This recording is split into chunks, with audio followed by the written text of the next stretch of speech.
Hello, everybody. Thanks for listening again. It's kind of something really important I wanted to talk about today, and it sort of stems from, an incident, kind of a minor incident, really, but it can have big ramifications on everybody's life, really. From the recent trip to Thailand, they had, like a couple of nights into I think it was my last. The last full night we had, we had one night left, but we were leaving really early, 4 a.m, so we didn't class that as a full night. So it was our last full night, really. And there was a guy that we got talking to from another part of England in this little bar in the back street somewhere in Thailand. And we had something in common in that the rugby team that I support, a player of ours, he used to be in a relationship with this player's mum. And he just found this coincidence happening quite amazing, more than I did. I was like, oh, it's kind of interesting. And we had a chat and we were talking about the player in the team, and he was just going on and on. And after about 10 minutes or so, I was bored of the conversation because we were just treading old ground, and his enthusiasm was way greater than mine. I didn't want to spend all night talking to him. And then he was with his wife, who seemed a bit quiet and a bit subdued, but quite, reasonably pleasant to talk to. And we were with a group of other people, and he kind of followed us. There were a couple in their 50s. He kind of latched on to us. And then for another 30 minutes or so, I tried steering the conversation somewhere else. And I succeeded a couple of times, but he'd then go back to this conversation about this player, which I wasn't interested in. So then I kept steering the conversation away and didn't give him opportunity to carry on. And then I don't remember entirely the full extent of details of the conversation, but I definitely remember, because I was on holiday, I'd had a few drinks. He kept telling me and going on and on and on about various people that he knows from back home and what he did when he was younger. And he's like, my mate Dave, he's a great guy. I'm telling you, Andy, he's absolutely great. I'm like, it was getting to the point where he was telling me stories about his past for whatever reason, and it was getting to the point where I was not enjoying myself. It was thoroughly unenjoyable. I wasn't having a nice time, and he was draining my energy. He was an energy vampire, and that's what I want to talk about. And you hear a lot of people throwing this around, and it's kind of one of these new age spiritual things. It's like, oh, don't let that energy vampire near me. I don't think some people fully understand what that means, and it can mean a lot of things. But with that guy, just as an example, you don't want to offend people. When you're in that situation, it's a delicate situation. You don't want to offend people, but you also need to stand up for yourself. I certainly was not going to let that guy ruin my entire night. He'd already ruined enough of it, because he was just going on and on and on at me. It must have been 30 minutes or so. I made an excuse. I said, all right, I'm nipping to the lavatory. And then when I came back, I sat somewhere else at the table. And I saw him looking over as if to say, what's he doing? But that's not my concern. He, at that moment in time, you will always find somebody like that. There will always be someone in that type of a person in any social environment, in any bar, in any workplace. There will always be someone like that. I know a lot of them, and you need to avoid them people at all costs. Well, when I say all costs, without violence, So eventually, I kind of managed to get rid of him. And then the next night, which was final night, but obviously not a full night, we saw him in a bar going back to the bar that we'd been the previous night, and we purposely avoided him. And he was sat, and then he came to the bar we were at, and he was sat at the bottom and waved, and me and my friend just weren't interested. And we got a few glances over us, you know, and they were probably thinking we were rude, especially him. And that'll be his train of thought now, that, oh, he ended up being rude, that guy. You know, look at him, he's not even talking to us now.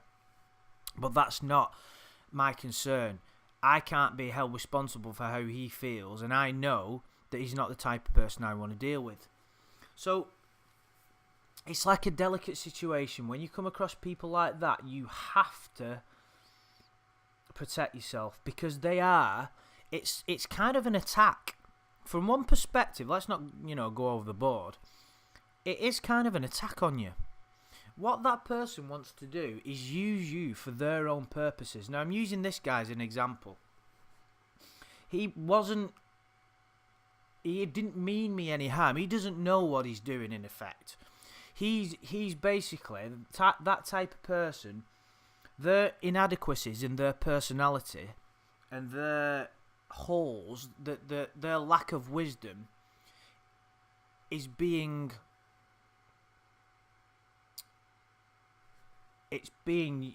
directed in a way that he feels better telling other people about his life. It boosts his ego, is probably the best way of putting it. So he's not fully aware what he's doing. He doesn't really understand it. But yet, you are not responsible. We're not. Nobody else is responsible for how somebody else feels. At the end of the day, it's your responsibility for your own state of consciousness. I personally, my way is always be kind to other people and be true to yourself. That's all you can be. You're not responsible for somebody else's state of consciousness. If someone's lonely, you can be kind. But if someone wants to use you for that type of purposes, then you need to get them out of your life. There are people that, close, you know, friends of mine that are like that I just have to avoid. And like I said, it is a form of attack. That person wants to use you to make themselves feel better and has no consideration for how you feel. That guy knew we'd only had a couple of nights left, but he, for some reason, well, he didn't stop to think that it's kind of staggering, really, if you think about it, that he thought that someone like me would be interested in listening to his personal tales from back home. And it was really boring stuff as well.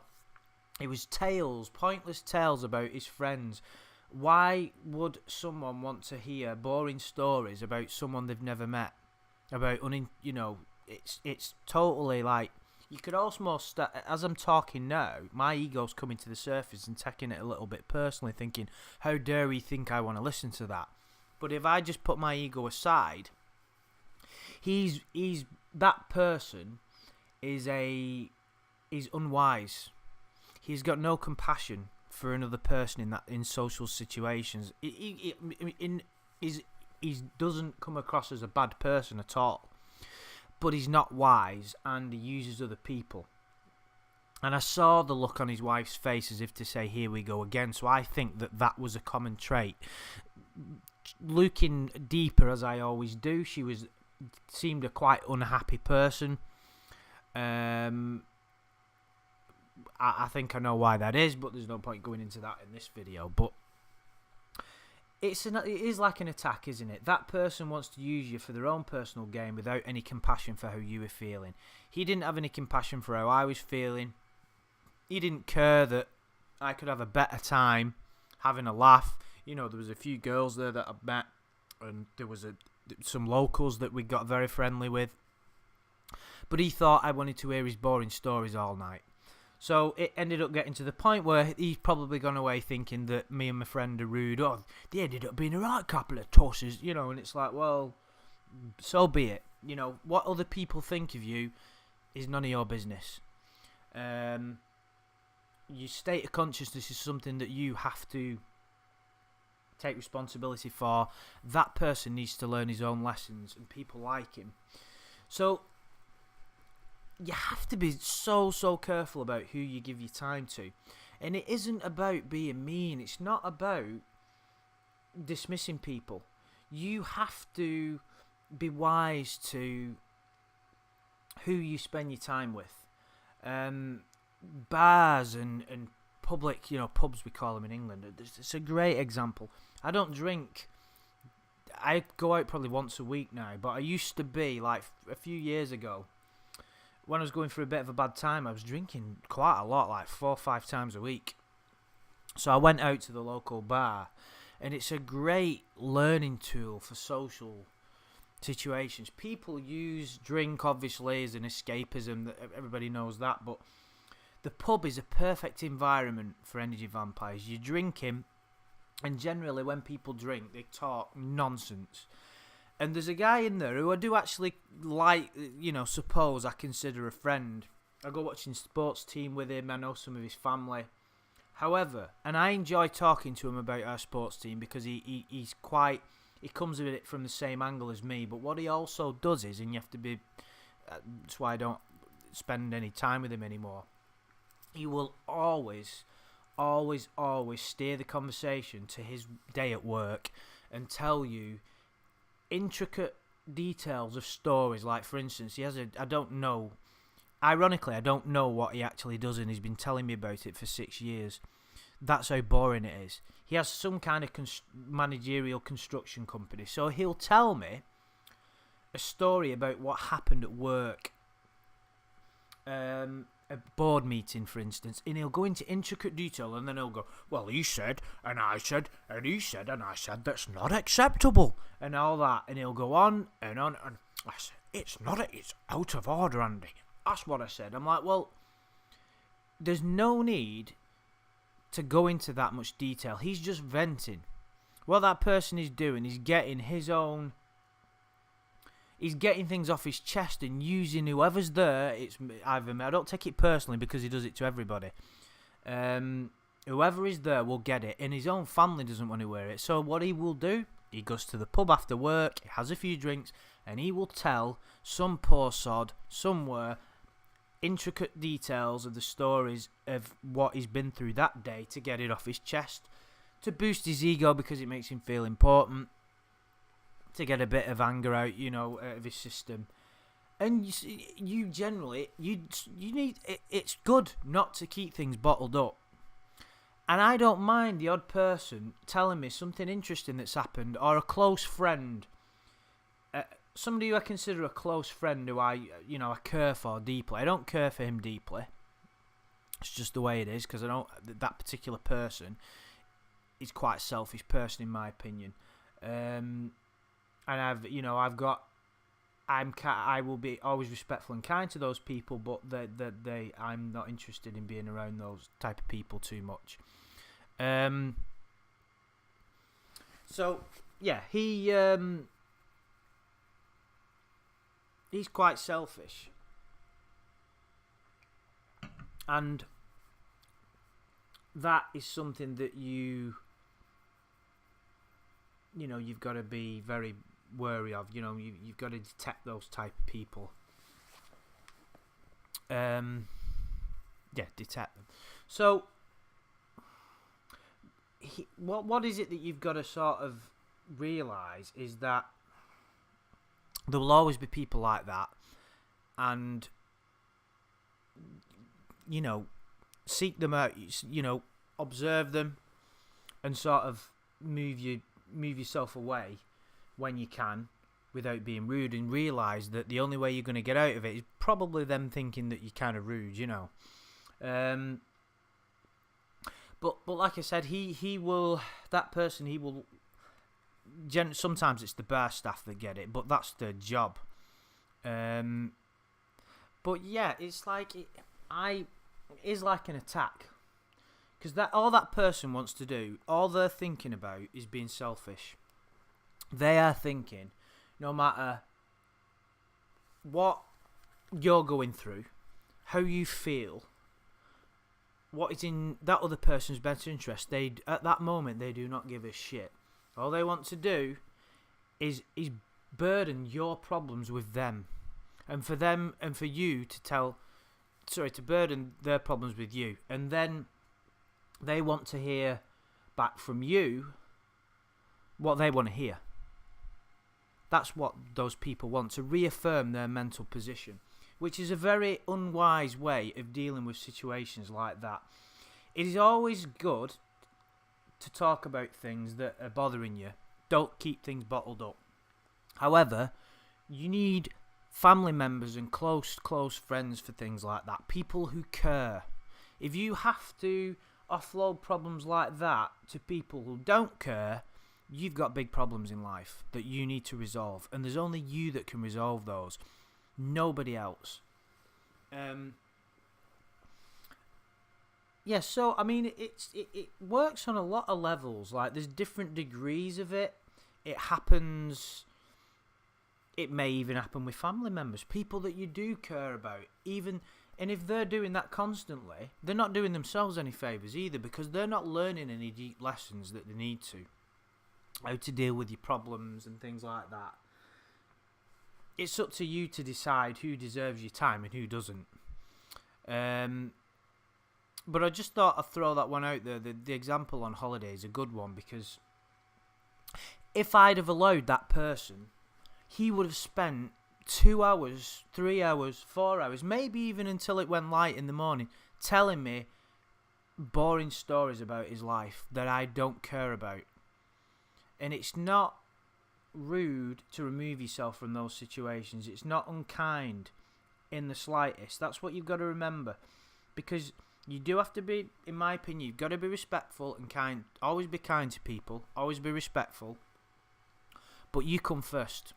Your state of consciousness comes first. If someone wants to pollute your being with their shite or nonsense, sorry for being, but harsh, subjects call for harsh language, then that's their problem. You're not responsible.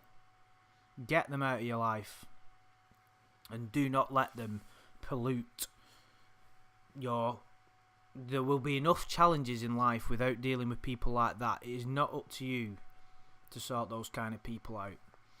And it can be difficult. It's not an easy situation. I've upset a few people in the past, and I will continue to do so. Because there's one thing I really, and it's only happened since I've started on what you may call the spiritual path, if you will. How my tolerance for small talk is virtually nil now. I don't mind.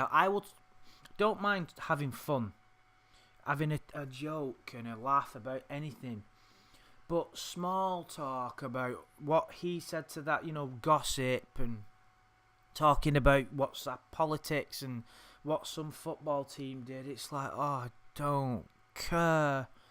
It's like, I've just no time for it at all. It's like, what is the purpose of it?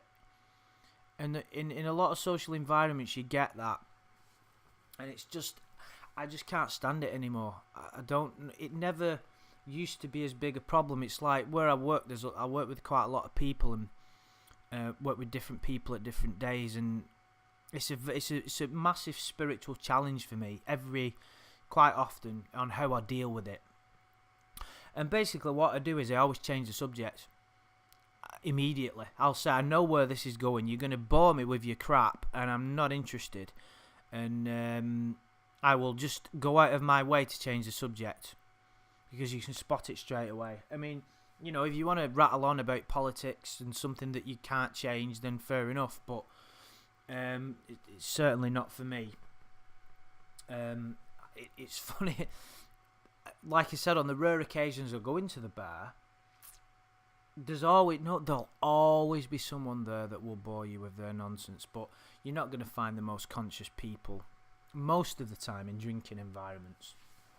But like I said, in your place of work, in any social situations, you will always get people will suck the soul out of you. That's why they're called vampires, energy vampires. People will suck the soul out of you if you give them the opportunity. There will be people that will take advantage of your good nature, and it is and don't let them do it. It is a form of attack. It's like, I feel like going on like some kind of personal crusade to get rid of these type of people, which might not necessarily be a bad idea. When I say get rid, you know what I mean. So yeah, that was just something that was in my mind, because it me and my friend, we had a bit of a laugh about it in the end. It was quite funny as we were kind of walking, when we were taking the mick out of his accent, but it was just quite it brought to the surface something I already knew. But like a few years ago, I would have dealt with that situation differently. I'd probably let him go on at me all night, and my night would have been ruined. And I certainly wasn't going to let that happen.